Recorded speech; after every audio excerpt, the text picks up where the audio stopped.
இயற்பியல் எனும் ஜோதிடம். சிம்ம லக்கணம். குரு 5 முதல் 8 வீடுகள் பலன்கள். 5ஆம் வீடு தனுசு. குரு ஆட்சி வீடு. குழந்தைகளால் பெருமை, புத்தி கூர்மை, கல்வியில் முன்னேற்றம், உயர்வான எண்ணங்கள். 6ஆம் வீடு மகரம். குரு சம வீடு.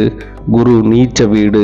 சவால், போட்டி, எதிரிகள் அமைப்பு, சேவை சார்ந்த வேலை, கடன் சுமை அதிகரிப்பு, ஆரோக்கிய குறைபாடு. 7ஆம் வீடு கும்பம். குரு சம வீடு. நல்ல வாழ்க்கை துணை, துணைவர் உண்மையானவர், கூட்டு தொழிலில் லாபம், அரசு சார்ந்த வேலை. 8ஆம் வீடு மீனம். குரு ஆட்சி வீடு. திடீர் லாபம், ரகசிய ஞானம், ஜோதிடம், ஆராய்ச்சி, ஆயுள் அதிகரிப்பு. நன்றி, வணக்கம்.